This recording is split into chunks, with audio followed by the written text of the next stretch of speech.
Hello and welcome to Metal Vice, a podcast where we talk about all things music. Well, the things we care about. That's right, which is mainly metal music and live music. I'm your host, Brian, joining with the other host, Karen. And today we're going to do a similar episode that we've already done before, and that is sort of like a roadie type episode.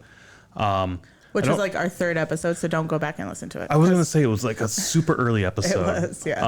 I think it's like 3 hours long, too. It's all the episodes back then were very long. This will be much shorter, hopefully. Yeah. But for that episode back then, we went to Iowa City to see our friend Jerry play in his band Thrash of the Titans. It was our first time seeing them. We've brought them up several times on the podcast. Yeah. We went to Rockfest in Cadet, Wisconsin solely to see them play. Yep.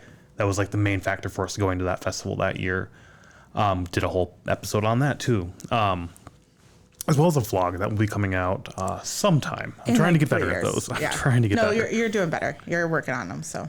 But we called that episode Roadie for a Day because we showed up in Iowa City and we helped them unload their U-Haul, their trailer and whatnot, load that into Gabe's in Iowa City, stay for the show, then help them load out as well. Yep.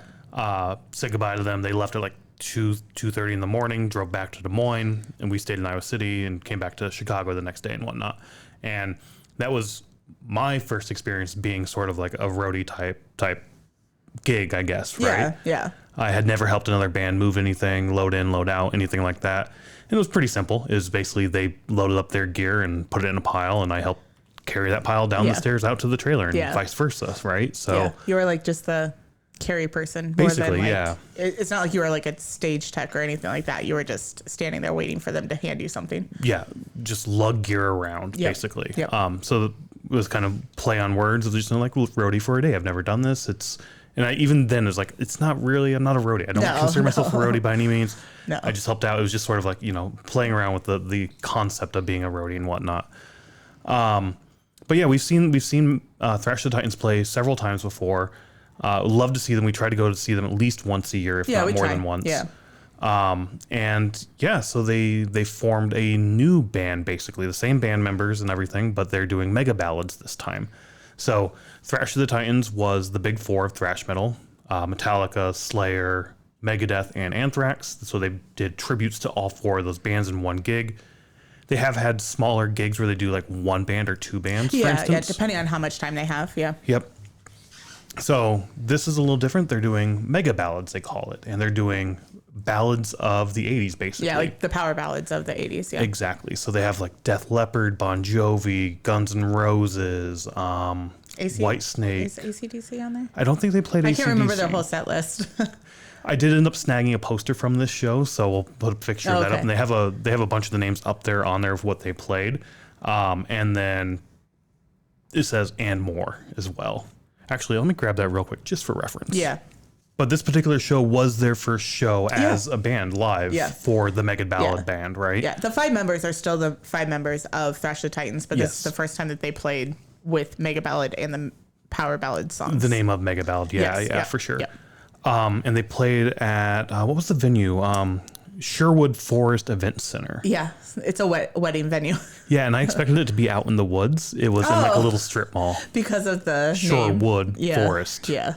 Maybe that's the neighborhood in Des Moines or something. It might be. Maybe back in the day it was a forest, but I expected this to be out in the country a little bit, not in like the city center. Yeah. And it wasn't the city center. It's like off of a neighborhood. Yeah, it's just by the Bucks, the Buccaneers. They're like the hockey team out there. The arena. Yeah. Yep. So, yeah, I was not expecting it to be there by any means. No. Met up with the band, met up with Jerry and Darla, and talked to them beforehand as well.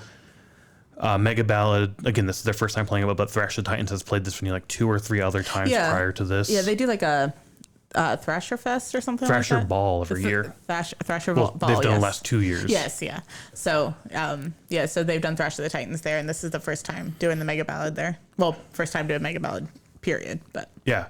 And talking to the band beforehand, because they already had their stuff loaded in, because we did say, hey, we'll be there at the show. We'll help load in, load out as well. Anything you guys need help with, we're here to help. We'll be happy to help you guys out. And Jerry put us on the list of guest members. The guest list, which our name was never on. I wrote it on there. Oh, did you write it? Okay. I wrote it, yeah. Okay, well, when it first was done, our name was not on there. Yeah. But then we also bought a table as well for your aunt who came along with a Yes, friend of yeah, hers. yeah. It was her first time going to a show with us. Yeah. So that was And really cool. she's wanted to do a show for a while just to do something different. And I figured this would be much more her speed than like a true metal show Yeah. or like a heavy metal show. So, Yeah, for sure. Yeah. But I guess what I was trying to get to is we were talking to them because they had basically loaded in. They were getting ready to do sound check and whatnot. The light and sound guys were loading in their shit while Yep. when Yep. we got there. Yeah. But we didn't help with that. we did not help with they that, did, no. They did all their own stuff. We didn't do anything with that. Yeah, and talking with Jerry basically, and he's like, yeah, the owner of this reached out to us and said, would you guys like to play this venue? You can take ownership of promoting, doing the ticket sales. You keep all the profit from that, anything you want from that. You pick the bands that you want to have open for you. You basically do everything from the music side of things. We will manage the bar only, and we'll give you the space to Yeah. do this at. Yeah. Which is really cool because it's a dead time for weddings. It's not wedding Yeah, season. Yeah, exactly. So you need to do something with this space, and Yeah. rather, let's go ahead and put on a concert and sell beer and booze, right? Right, yeah. Bring people in. People were buying booze that night. Oh, so, yeah, they were. so yeah, I mean, it's a good little gig to like, hey, we have a space, find a band that's local, Yeah. and hey, come on in and Yeah. And it's exactly what you would think of as a wedding venue. It's a square room with a bar kind of on the back. That's another little square that's like on there. There is like a little area probably where like the bride gets ready, I'm assuming. which was like the green room, yeah. Yeah. So they had some tables set up in there and everything, for people to kind of hang out. And then it had like a door that closed. Yep.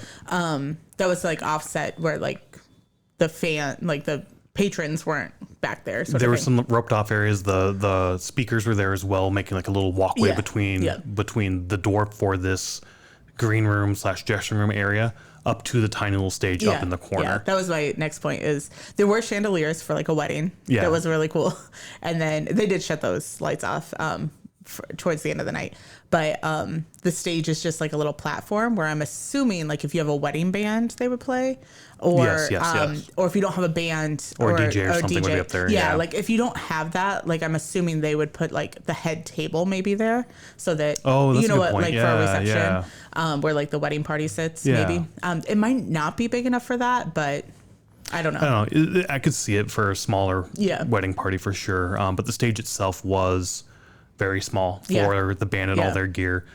They did leave their kit up there and have the other bands know. bring theirs up and down. Yeah. So that But was kind of this fun. was, I mean, compared to Thrash the Titans, this is a very small kit. Yes. Because it doesn't need, it's not as Doesn't have all the pieces you need for yeah, that. so it's a smaller kit than sure. what they use for Thrash the Titans. So But yeah, as we said, they had to bring in the lighting and speakers as well. So this venue doesn't necessarily have built-in speakers and lighting, right? They do have a little bit, but not what you need for a concert by any means. yeah, So that was kind of fun to see that loaded in, but that did Yeah. take up a good chunk of the stage as well because those speakers took up, stage right and stage left on the ground. So they did block a little bit of the stage itself. So where we were standing for the merch, or where your aunt was even sitting for where her table was, she couldn't see Jerry play because I think the speakers were like right in front of him. Yeah, she said that. And also like with the drum kit, it was sat down, like there was no platform for it, so it's very sat. I mean, not very sat down, but it's just a regular drum kit. Yeah. So and that's what she kind of wanted to see was the drummer because she likes drums. But Greg was like sitting lower, so it was harder for her to see. But Yeah. I mean, I think they did well for the size of the stage Yes. for what they could have done. Yep. So They had their new banner up as well, their Yeah. Mega Ballad banner. And off to the stage left, there was a larger open area on the ground next to the stage, but that's where all the other bands had their Yeah. gear basically Yeah. set up. And I guess even some of Mega Ballad's gear was up there, Eric's guitars and whatnot. Yeah, Probably I think were down Eric there. only had 2 guitars that he switched Yep. out on. So, but we didn't mention the other bands were The Ultimate Sin, which is an Ozzy Osbourne tribute. Yep. And Red Hot, which is a Motley Crue tribute. So, And the bassist for Mega Ballad, Josh, was also like the guitar player for Yes. The Ultimate Sin, the first band that played Yeah. the Ozzy Osbourne tribute, which was really cool because Ozzy was there. Like, not Ozzy, but Yeah. like the singer was basically Ozzy. He Yeah. looked like Ozzy. He Oh, so sounded like much. Ozzy. and he kept that persona all night long. Yeah, Like, yeah. it was pretty funny. Walking around the crowd, meeting people and whatnot. Really, really fun. Your aunt spent some time with him and said she loved him. Yeah. So where her table was, or our table, I guess, we never sat at it because we were helping with the band, but it was like right on the corner. So like the other band's members would like kind of hang out there, and like even the singer who was Ozzy kind of hung out around there and everything like that. So they met a lot of people throughout the night. Yeah, yeah. But yeah, even before getting into the show itself, like we were sitting there inside waiting for doors to open, mainly just, trying to kill time and whatnot. We were going to help out. And this woman comes in. She's like, are the doors open? It's like 5:30. Doors were at 6. We're like, no, sorry, the doors aren't open yet. 6 o'clock. Okay. Can my daughter go to the bathroom? I was like, sure, I don't give a shit. Like, sure, all right. So they came in, went to the bathroom, and they were talking to us a little bit. They knew Matt's son somehow. Yeah. Probably in school or something. Probably The daughter school, knew them from school or Yeah. something. So chatted for a little bit, and then they went out and hung out for a bit.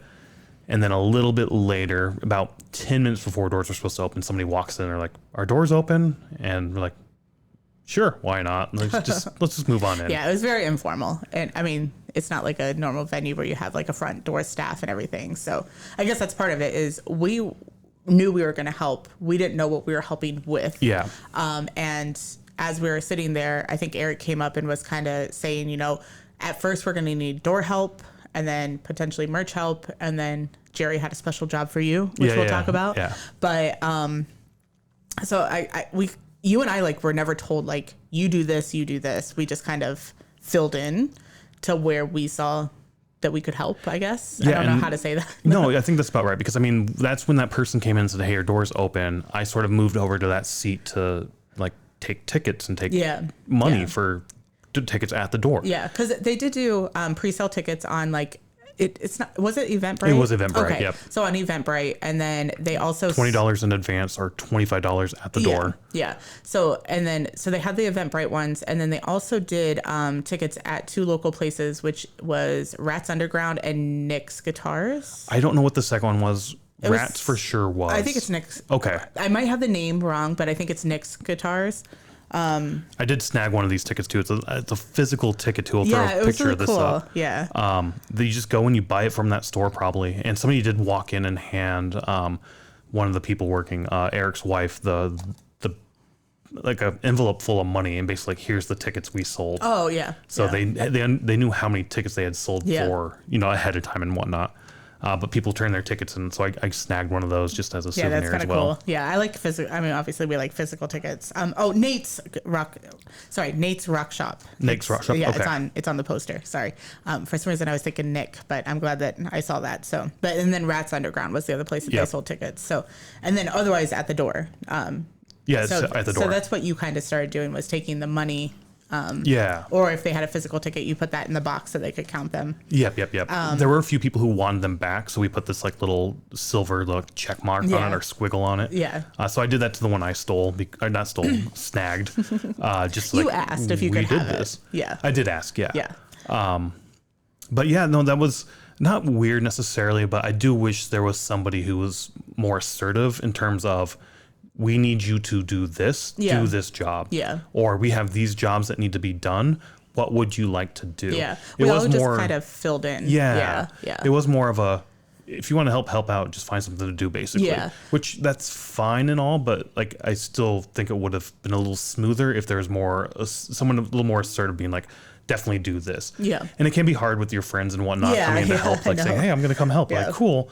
And like trying to boss them around a little bit. But honestly, at that point, it's like, I'm here to help. Yeah. I'm not in charge. Just tell me what you need to do. Boss me around. Do whatever it is. Like, go ahead. I don't care. I do kind of think about it because otherwise I think it was only going to be Stephanie and Darla and Stephanie's Eric's wife, and Darla Jerry's wife, yes, at the door area. Yep. So if they were trying to do doors, and then I kind of just, I was actually talking to my aunt, and then I noticed people were looking at merch, and you guys were all busy with the door, so I just kind of stood by merch, and I'm like, I don't know what I'm doing, but I'll figure it out, sort of thing. At first you were talking in front of the merch stand, and I think I texted you you, did. and I was like, maybe move away from the merch stand, let people walk by and look at the merch, and not just stand there and talk at the merch. Yeah. So you did, and then you came back and worked the merch table, basically. Yeah. So, but I was thinking about it, like if Darla and Stephanie had to do tickets at the door, which Darla was just so busy because she was using her phone to take credit cards, do the like a POS Yeah, scanning the her tickets. phone was the POS for Yeah. the tickets and for merch, which Yeah. also had an inventory built into the Yes. system she was using as Yeah. well. Which I think it's probably like that Square system. Yeah, maybe. I don't know what There's they a little use. box you Yeah. like plug in so you can swipe and whatnot. yeah. I think that's what they had for, because they were putting in new shirts ahead of time as well for the new Mega Ballad shirts. Yeah. And she's like, should I do, because they had men and women's. So she's like, Yeah. I need to put a new entry in Yeah. for the women's itself. Yeah. But it had like an inventory system on there as well. Yeah. So, but I was just thinking, like, if we weren't there to help out, and maybe then, like, maybe Eric would come out or Jerry would come out, you know, something maybe would Yeah, have been yeah. a little bit different. But I was just like, man, they would have been so busy to have, you know, to be doing everything that they were doing. So, Yeah, I think one POS system, basically one phone acting as a POS system, was also sort of a limitation there. Let somebody else have access to that account, not necessarily us, right? You don't Yeah, want to give us yeah. the password to your Mega Ballad event, right? Right. But have another phone there or something that we can use, or have another person that has access to, you know, one system or the other. That way you can have essentially two POS systems going. Yeah. Yeah. But the other thing to keep in mind that I thought about was they were the ticket takers. Basically, they were, you know, the promoter and the merch stand, where at other shows they go to, they might just be merch and they don't have to worry about tickets. Right. No, I was going to say that, like, because otherwise it is just doing the merch. Yes. Because the venue would have the door staff. Yes, At exactly. the other places that they go.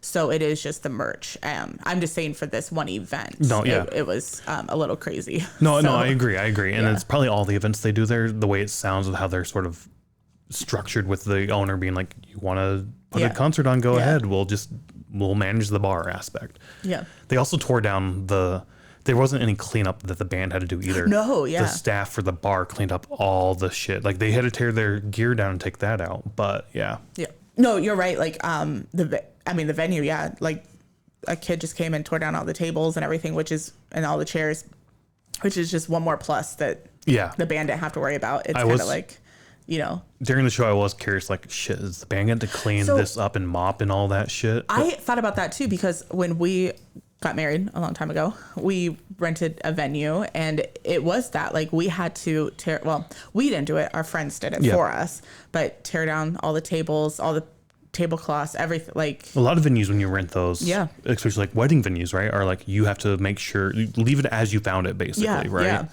Yeah. So I was curious about that too. I was going to ask them after we did loadout, but then I saw They were doing the it. bar staff basically picking up all the garbage, picking up the tables, mopping and cleaning up and whatnot. Yeah. I was like, oh shit, that's kind of cool. They don't have to worry about that necessarily. Yeah, exactly. But yeah, so I mean, basically all night, what I helped with is the merch stand. Yep. So unfortunately, I was bothering Darla so much because I had to ask her questions or be like, you know, do we have this size or whatever, just because I didn't know fully what everything was. And then, so, and then Darla and I kind of maintained that. And then during Mega Ballad, her and Stephanie went and did photos and stuff like that for the band. And I just stayed at the merch stand, which was fine with me because I could see the stage just fine from the merch. So I was fine just standing back there and helping out as much as I could. Yeah, I mean, I could see the stage from the ticket because it was basically the same spot, right? Yeah. And we could move back and forth. And I moved over to you a little bit over by the merch side of things and whatnot. Yeah. So I did look up at the stage and watch a little bit of the performance from time to time.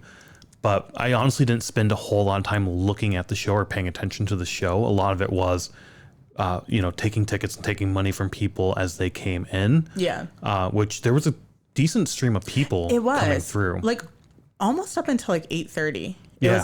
It was just at first it was a lot of people, and sometimes it was a lot of people at once, but then otherwise it was just like a stream of people coming in, which was cool to see. I mean, I think their capacity was like 200 something, 260 something, 270 I think something like that. Maybe close to 300 or something. Yeah, I I can't think it was remember. close to 300, but I think they maybe took off bar staff, like Oh, okay. all that stuff.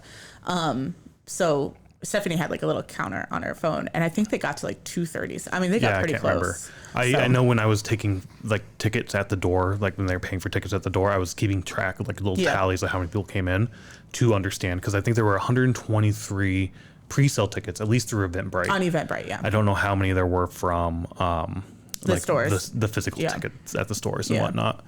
So I was keeping track of that, and I didn't know what the head count was and like what when like all right when are we sold out? I didn't know that, but Stephanie was keeping track of that. I did see that. Yeah.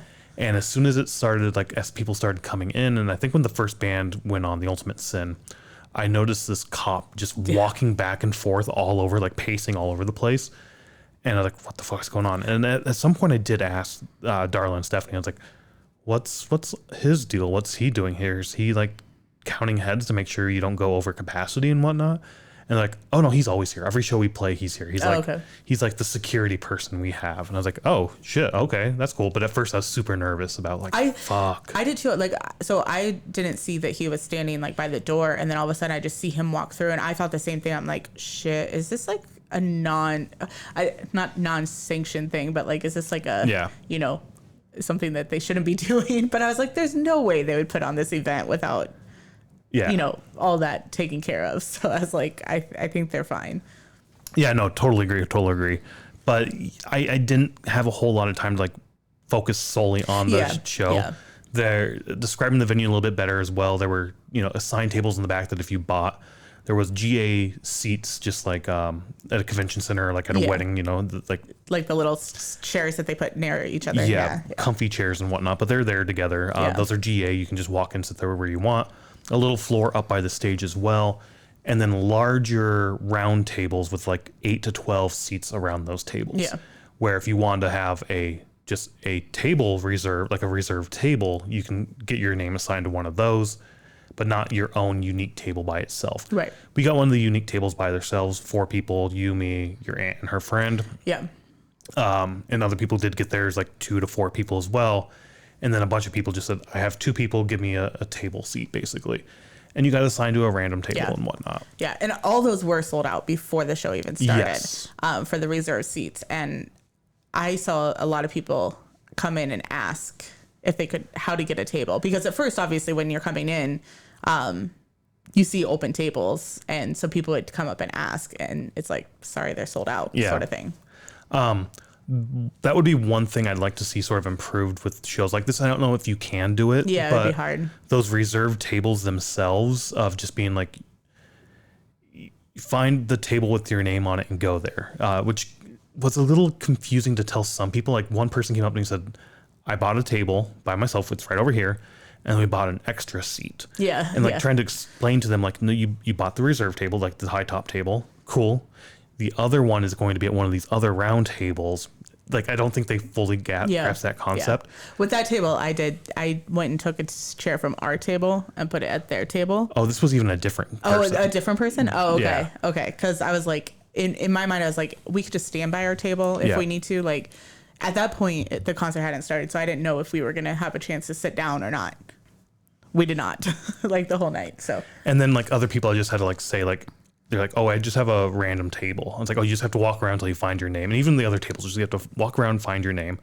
But that big table where they're like you and 7 other random people and whatnot, right?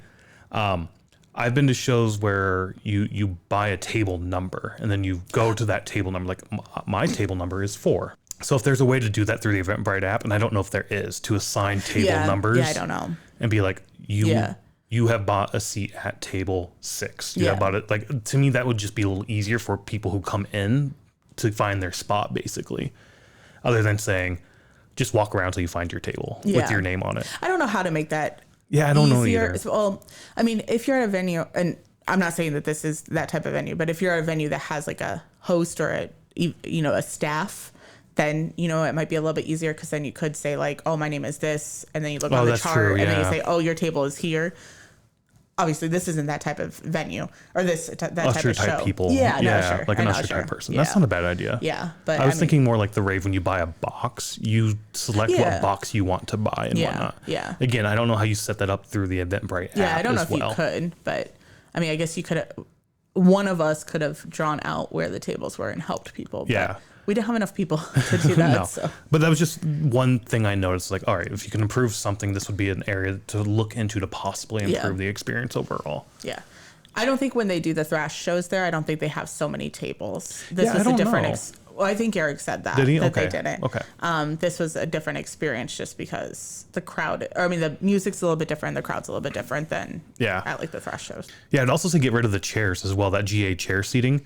But there were a lot of people sitting there. Everybody wanted like, and people were mad that, or not mad, but like people were frustrated that it filled up so quickly. Yeah.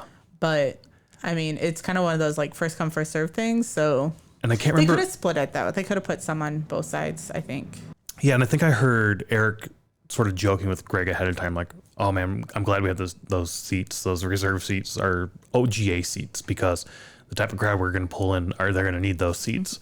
And again, they were very full. Yeah. I could see getting rid of those, selling more tables, and just having a GA floor. Yeah. Like if yeah. you want a seat, you have to buy a table. Sorry, that's how it works. Yeah, instead of having the GA. Those are seating. the only ones we have. Yeah. Because your aunt said by the time Mega Ballads went on, nobody was in their seat. Everybody was up on the everybody's- floor. Yeah. Well, and everybody was standing too. So like even if you were in that seated area, everybody was standing. So And my vantage point from the Mega Ballad show, and we'll talk about that here in a little bit, was off to the side of the stage. And I looked back and all those seats were empty. And I was like, Oh. fuck, it cleared out. Nobody's staying around for no, these guys. no. What the fuck? That's horrible. nobody really started leaving until about 10 or 10:15ish. Okay. So I mean Mega Ballad went on at like 9, so they I think stayed so, for yeah. almost the whole thing. The whole thing. Yeah. And I'm sure that some people, like if you have kids or whatever, it's like, oh, we got to get home to get the babysitter or whatever the Yeah. case is. So No, but from back in the Yeah, merch where you stand were area standing, yeah. and watching the other two bands, The Ultimate Sin and Red Hot,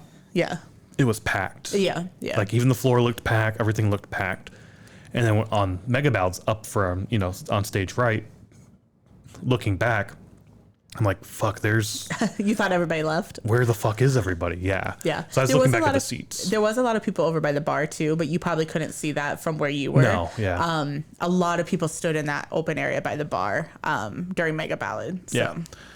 Yeah. But real quickly about the other bands, The Ultimate Sin, the Ozzy Osbourne tribute or Ozzy tribute. Yeah. I don't remember much of that band. They opened with Crazy Train. I remember that. I do remember that. Which was kind of weird to me. It's Yeah. like, come on, that's going to be your big hit, right? But they ended with the Ultimate Sin. I remember Did that. they? Okay, Yeah, I I can't do remember remember. that. Like that was their last song that they played. Okay, I can't remember that. So. There was one point where the Ozzy, the singer, I'm going to call him Ozzy. Yeah, Ozzy. Just say Ozzy.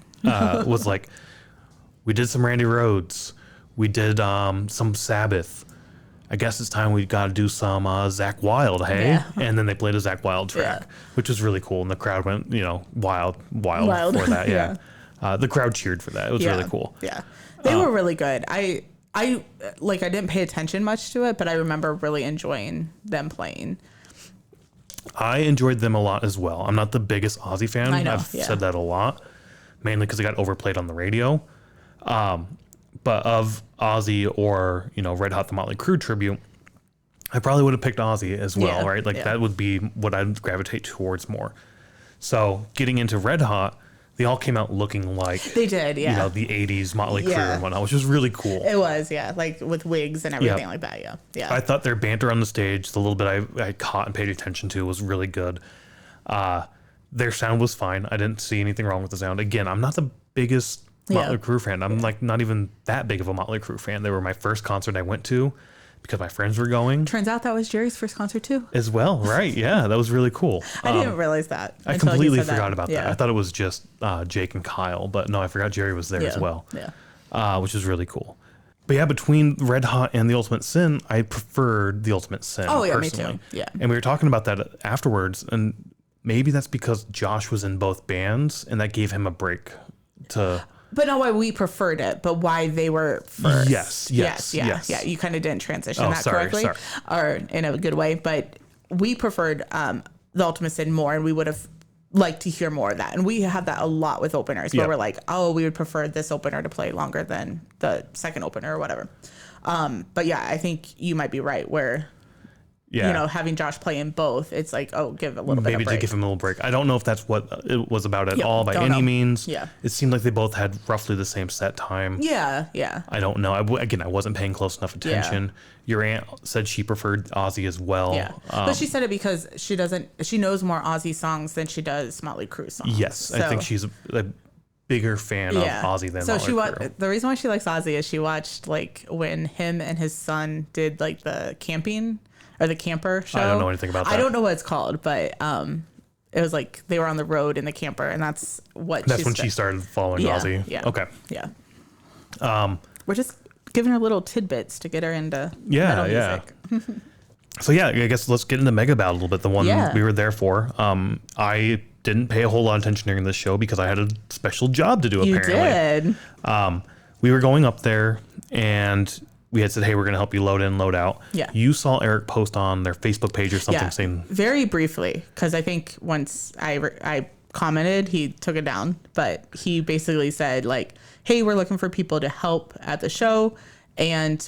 Or like help load out or load in, load out sort of thing. And we need a guitar tech.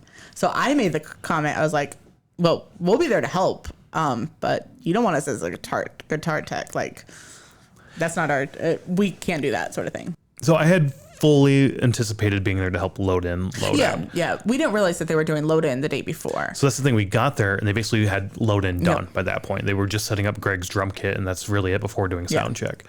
And I was like, oh shit. All right. I honestly love loading in and loading out. I love helping people move as well. Yeah. Because it's a very, a visible, tangible goal and task of like, pick this box up and move it over here. And then drive that box to another location and pick it up and move it over here. Like you can see your progress go as the pile of boxes gets smaller and smaller. I don't know. I like doing that for some reason. It's really weird, but they had loaded and done basically. So I was like, shit, what the fuck are we going to do? We came here early to help you load in, but it's done. And Jerry's like, well, I still need a guitar tech. And I was like, cool. I don't know shit about playing guitar. You made a joke. You're like, oh yeah, you just like twist the little thing or whatever. I did say like you just take the knobs and you twist them one way, right? And you pluck the string and boom, you're done. And he's like, honestly, yeah, that's basically all you need to do. And I didn't want him to be like, no, I was joking. I'm not going. I don't want to do that. Yeah. Because I know they also have like the as you pluck it, there's like a little arrow like to help tune we it. started talking about that because like I did it in high school when you had to like tune or middle school and high school when you had to tune your instruments for band, but it's like a little device that just like you want the green. Ours was like red on the outside and then green, and you want the green to touch when it's in tune. My bass amp has a tuner in it, and it's just a red. There's like 4 red dots or 5 red dots with a green one in the middle. And if it's too much this way, it's red this way. If it's too much the other way, it's red the other. Yeah. And that just sort of gives you what direction to turn it. And Jerry's like, yeah, we'll teach you how to tune guitars and whatnot. But no, I didn't have to do that. Basically, what he wanted me to do was in between songs when he was switching out between all his guitars to switch out the guitars he had. Yeah. So I was like, okay, I can do that, I guess. So he wrote down the set list and got that Hero Throw picture of that up as well. And basically we started, chicken scratching it with like, all right, this is the 6-string guitar. This is Sparkly. This is the 12-string guitar. The last track on the back of this, there's only one track, but before Paradise, he wanted Bitch, which was his bitch guitar, I guess, or whatnot. So he wrote this out for me. We went through it, talked about all that. You studied it in between the bands. I did study in between just to remember it and whatnot, just to understand what's going on, which by the end of the night, it got pretty simple. It was basically, once we got to like the 6th song, it was every other time bring up this 12-string guitar, the 12-string acoustic guitar. And that was the most concerning or nerve-wracking one for me, because it's on a stand. He didn't have a strap for it or anything. It was on the stand. You had to hold the stand a certain way. You can't pick it up by the guitar, otherwise you'll rip it right out of the stand. And my fear was I was going to fall and drop it or something or get it out of place. Well, and also like that little walkway that you had was like very skinny. Like it was very narrow. Narrow, yes, not skinny, but narrow, yeah. Yep, to work in. So not a whole lot of room to work in there. And it did sort of make me think of, in Randy's book, he talked about that show in the Czech Republic they played, where it was so cramped at that club. And he's like, our gear was just all over the place. Our techs were climbing over each other. And I was a little, not upset, but I was like, fuck, this would have sucked. I wish I could be on the other side where I had more room.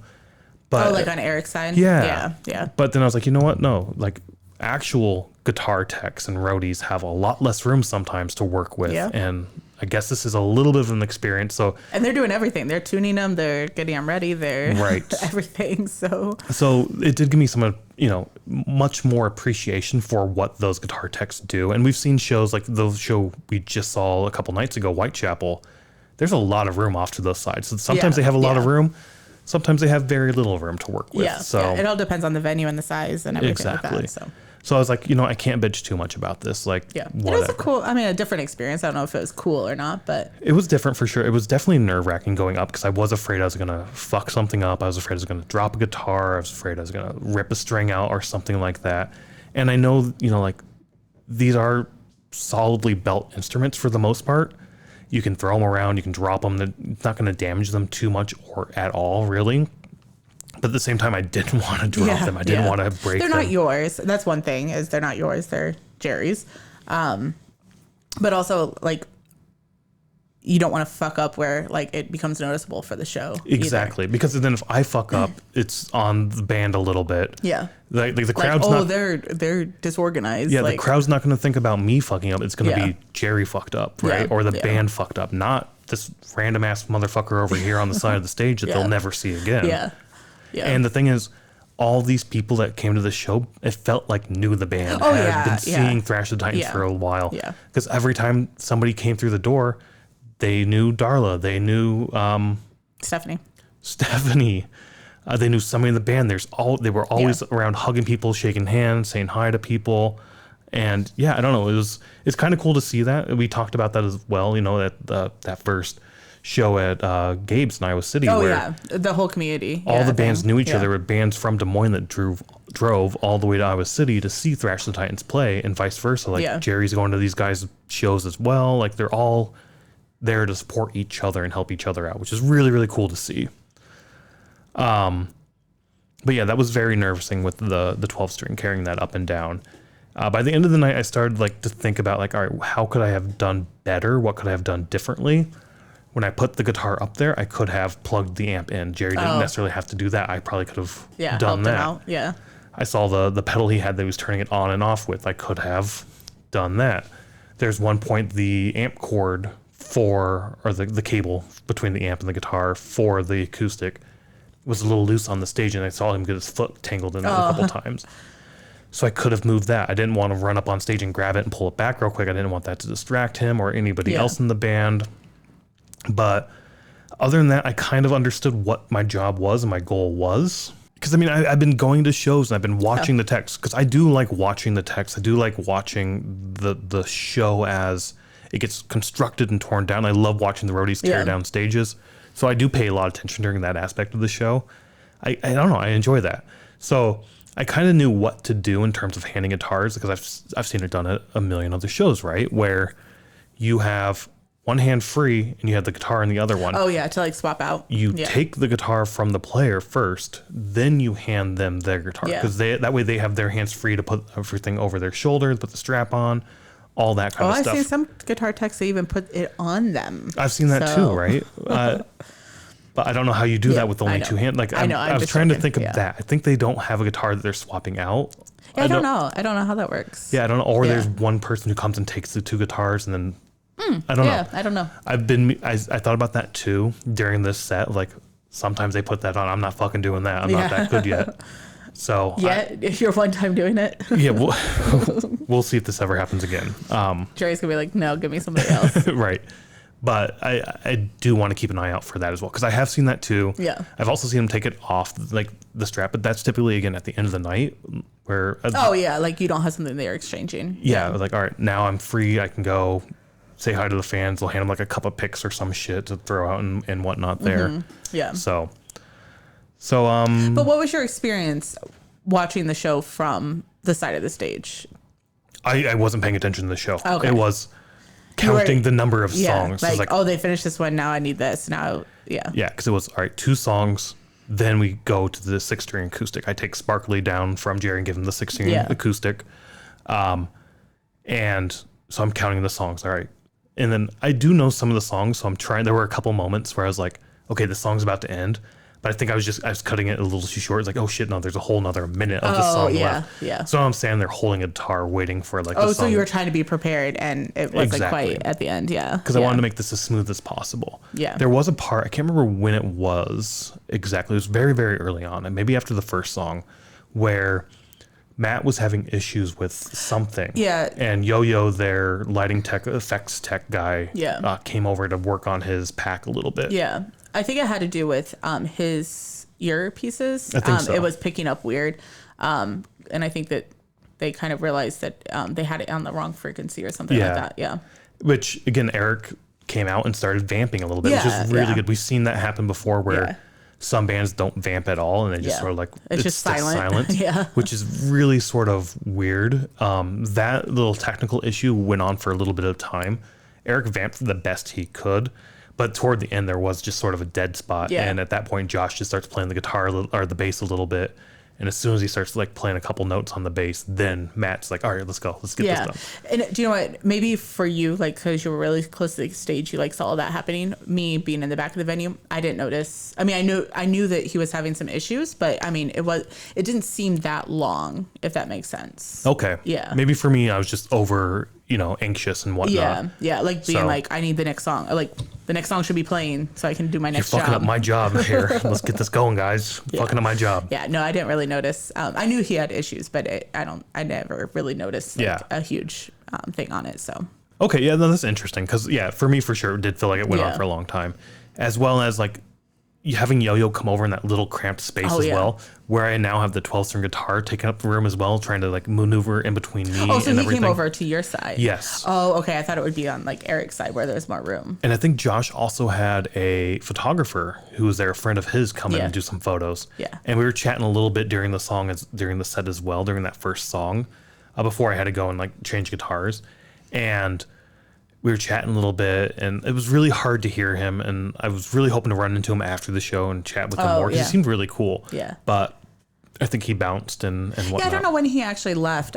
He came and bought a shirt during the show, which really? I was kind of like, oh, that's weird. Like you hear being a photographer and you're buying a shirt, but I didn't realize it was like a friend. As we were sitting there talking, he's like, "Oh yeah, I've known Josh forever. I'm here to take some photos." And he was over there taking photos of the band and whatnot. So I was trying to give him room, because I knew I had a couple of songs for him just to like let him get as close as he wants, let him do his photos, and then I'm gonna have to like maneuver in. But as soon as we sort of switched that spot between him and I did that first changeover, then he's like, we chatted for a little bit, and then he moved all around to other places. Yeah. I guess during Mega Ballad, I don't really, I don't want to say I don't remember the set. It's more, people were coming up and buying shirts and stuff. Yeah. Not like constantly, but there was enough where I was, more focused on that, or I was kind of like looking around, because a lot of people weren't leaving, but people would like walk by or whatever. So I always wanted to like do the whole eye contact. That way, if they did want to buy something, it's like, that they're looking or whatever. The Aussie guy came up and told me that they were going to try to do their own show or something. He said something, he made it sound like I knew who he was talking about, but he was like, oh, I talked to so-and-so about doing my own show or whatever. And I was just like, oh, cool. That's really awesome. Sort of thing. But I'm like, in my mind, I'm like, I don't know who you're talking about. But, like, I think also some people that were buying shirts, I think that they thought that I was with the band. I mean, I was helping the band. But I don't know. Because they would, one guy was like asking me like, oh, what's the next show that they're doing? And I'm like, it's on this list. They did have a list up there, yeah. Because they have a few for this year that are ready or whatever. I think they had two announced at the time of the show. Maybe only two up there, but a bunch more in the works. And I don't know, as of this recording, I don't know what's been announced officially by them, but they did tell us about a few that are in the works. And one of them that sounds really fucking awesome that I wish to God we could make, but I seriously doubt we'd make that show work. So it's probably not going to happen. I wish we could make it, but whatever. The Principal Park. Oh, yeah. I think that'd be awesome if they played in the stadium or even in the ballpark, even in the parking lot. I thought we don't have to put this in the podcast. No, because I don't think that's officially announced yet. But when they told me that, it's like, holy shit, that'd be fun. Yeah. That'd be awesome. Are you guys gonna be on the ground, like on the floor, like in the stadium? Like that'd be awesome. I'd love to come check that out. I'd buy tickets for like, that. what is it? Yeah. Like that, yeah. To me, that's like, holy shit, that sounds fucking awesome. Yeah, I think most recent coming up is April 5th. Thrasher Titans is doing a show in Rock Island, Illinois, I think. April 5th. So we're recording this on April 30th. March 30th. March 30th. So April, that's like next weekend. Yeah, it'll be the Saturday after this is posted. Yep. And then May 1st, they are playing at like Valley Junction or something. I think it's like a Summerfest sort of thing. Like every Thursday they have music and they're playing there. Okay, so, cool. Yeah, those are the two I know of that they're doing. So, but April 5th is Thrash of the Titans. May 1st is Mega Ballad. So. Yeah. I guess one other quick story for me for working as a tech. I'm not going to call myself a tech by any means. Helping the bands. But we'll call this episode, I guess, like Tech for a Day, because the last one was like Roadie for a Day. Just to play on the words. Yeah. Because this was more techy, I guess. I don't know. Yeah. By no means any sort of tech whatsoever. Yeah. I handed somebody a guitar. That does not make me a tech by any means. Any case, before everything happened, before the show even started, I went back and sort of stood in the green room waiting for them to take the stage. So I would be back there to grab the 12 string and move it back into this little alleyway thing, that little narrow gap, right? Because those sliding doors, I wanted to make sure those got shut right away to keep the light out from the crowd. I didn't want to distract the crowd by any means. So when they left the green room to go on stage, my plan was grab that, move it over here, close those doors, and boom, we'll be good to go. So I'm standing there waiting, and I see Matt, the singer, just pacing back and forth. Like, I guess he's doing his vocal training or something. He's just muttering stuff to himself, speaking into the mic. At one point, he does come over to me. He's like, hey, can you go tell, I can't remember the guy's name, Kyle, or started with a K, I think. I don't know. But the sound guy. Yeah. But yeah, go talk to the sound guy and tell him, hey, the lead singer doesn't want any guitar in his ears. So I went and did that. We go back over, they go to take the stage again, and I reach in my back pocket where I have the set list to see where everything is. And you pointed this out yesterday at the tattoo convention we went to. I had a bunch of business cards in my back pocket, and as I walked, like it would slide out and whatnot. Well, apparently that's what happened with the set list, because as soon as they took the stage, I was like, I reached back there to double check the set list just to make sure 1, 2, 6 string. And sure enough, it's gone. Oh, shit. And my heart like just drops. Like, what the fuck? And now Jerry's on the stage, so you can't ask him. Right, exactly. It's like, fuck, what do I do? God damn, I should have taken a photo of this or something. God, fuck, what? So I quickly walk back toward the sound stage again. And as I walk back, right there on the ground is this folded up set list. Oh, good. Oh, good. thank fucking God. Thank fucking God. Good thing nobody like picked it up like, oh, this is just trash. That was my fear. Either that or one of the fans would pick it up like, ooh, this is a cool souvenir. Yeah.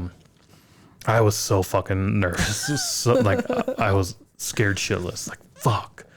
But I found it and I referenced it every song. I pulled it out and like double check. All right, 6 string. Cool. Next song. Sparkly goes back up. All right, 12 string, that stays up there. That's why the little asterisk is on there. Yeah. Because he uses both the sparkly one and the 12 string. After that song, bring it down, and then boom, we're doing this thing back and forth. So, the other thing, I guess, real quick, I did fuck up at the last 2 songs as well in terms of the handoff. Oh. There's one time I think I handed him the guitar as he's trying to hand me his guitar. And then work out too much. We're like crossing our hands like this because I didn't do it like, boom, boom. And then the next time that happened for the last song, the same thing happened because I was trying to overthink it. It was like, fuck, don't do this. You overthought it last time. Just go ahead and go think about this. And while I was trying to put the guitar back in the stand, now Josh is there waiting for me to move out of the way because he needs to switch out his guitar as well. So now I'm holding him up. I was like, get the fuck out of the God damn it. I should have not done this. And the entire time when they were telling me about doing this, or when he asked me to do this, the only thing that went through my head is just go slow. You don't have to go fast, just go slow.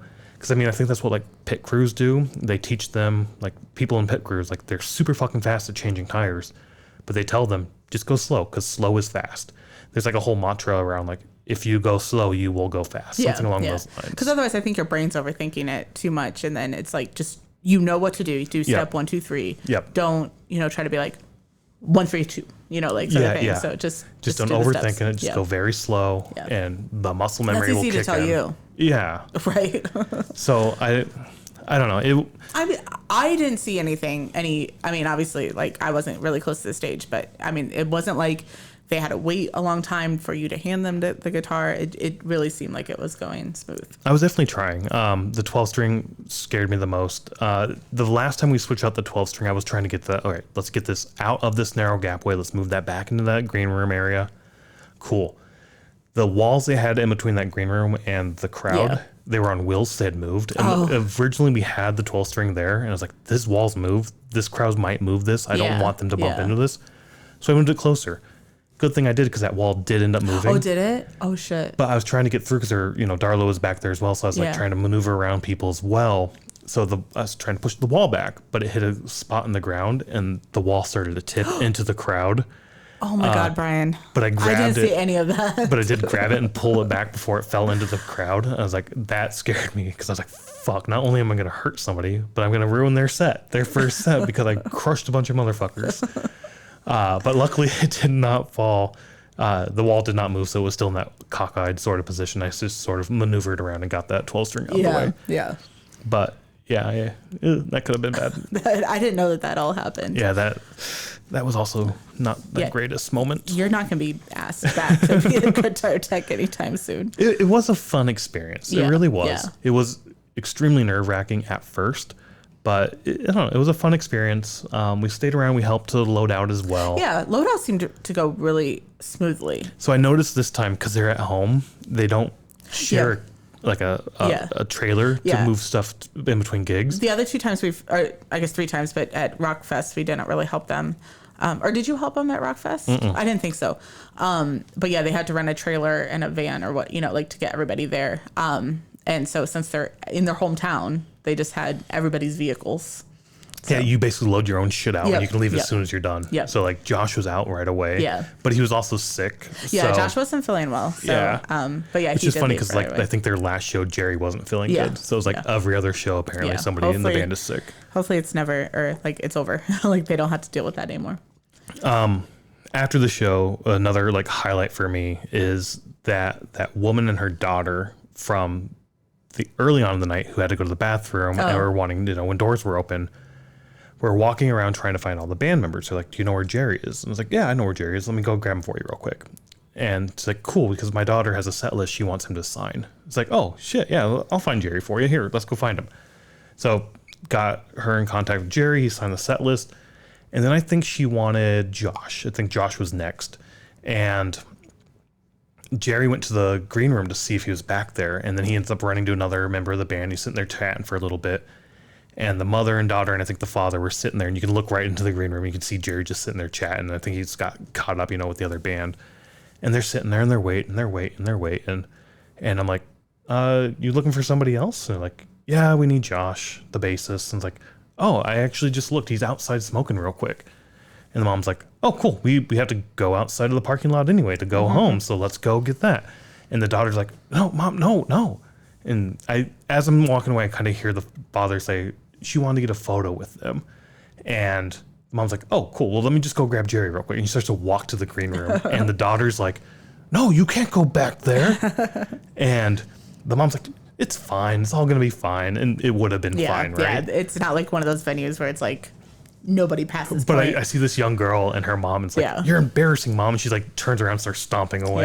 Yeah. And I was like, all right, that's an adorable moment. It reminds me of the Notre Dad almost. Oh, yeah. Of like the parents being parents and the kid being embarrassed of the parents being parents. Yeah, that was a fun time at Reggie's where the parents were like two people back and like, it was and they're like, we're going to go to the back. And they're like, no, you're not leaving. Like, you're not taking me out of here. I want to see this show. Like, That was fun. But that was another highlight for me for sure. Seeing like, just a fun little moment for sure at a show. So all in all, it was a lot of fun. I didn't get to enjoy the show itself all that much. Yeah, it's a different experience. But it was a lot of fun, not only as like sort of a tech in very, very big quotes, but also helping out at the merch stand, also helping out at, the thing. Yeah. Hopefully we weren't a hindrance at all. Hopefully we actually did help. That's one thing that kept going through my mind all night is like, I didn't want to be in the way or overstepping or anything like that, because we were literally there just to help wherever we were needed. Yeah. But it does sound like we maybe did help out a little bit more than my brain was telling me I was. Maybe, yeah. It would have been cool as well to hang out with your aunt and her friend Eric. Yeah, he seemed like a really cool guy, really into music. I would Yeah. have loved to pick his brain some as well. Yeah, I'm glad that her friend came with her, because otherwise I would have felt really bad, because she would have been like by herself all Yeah. night. She did say that she would have just came over and sat by me at the merch stand. But I didn't need to stay at the merch stand all night. I found a place that worked. Somewhere to help. Yeah, somewhere And to help. So it I just worked kind out. of stayed there. And it also allowed Stephanie and Darla to be able to be closer to the stage and get their photos and Yep, everything yep. they needed to get. So I was like, oh, it's all good. So no, I was, I kind of wish we could have spent more time with them as well, but we knew going in that we were going to be helping. So it wasn't. If you're going to a show, cash is king. Yes. You always hear that. Like, Yep. a lot of people paid cash for the Yep. tickets at the door, which I never carry cash. I never think about that. Merch as well. Yep. One cool thing is they do have a QR code for Venmo for their merch as well, Yes. Yep. which is super helpful. Yeah. All right, Andy, you going to help her a little bit? So that was a really cool thing to have the Venmo as well, because Yeah. you could pay through that, but Yeah. definitely cash. Definitely cash is king, as I said. Yeah, So, and yeah, as cash- you probably heard. Cash is nice to, especially for a show like this. Yeah. Obviously, if you're at a larger, I mean, a lot of venues around Chicago are going cashless, but we need to start working on that too, bringing cash for Yeah. for merch, especially because the smaller bands. I mean, then you're not running your card and getting those charges and stuff. And there's been sometimes we buy merch and they don't accept tips. So just having a Yeah. few, $5 or something to Yeah. throw in the tip jar would be really great. Yeah.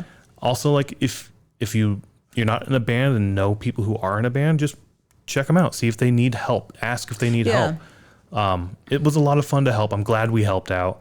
I wish we could have done more. I wish we were around that way. I'd help out a lot more. Oh yeah, you and I have talked about that. Like, oh, if we were in Iowa, we would try to make it to every show just to help them in a little bit of a way. But also, I mean, I think it would be fun to help more. I mean, at other venues or other bands or whatever, we just don't have that connection to anybody. So And if you don't help, just go check out live music. Yes.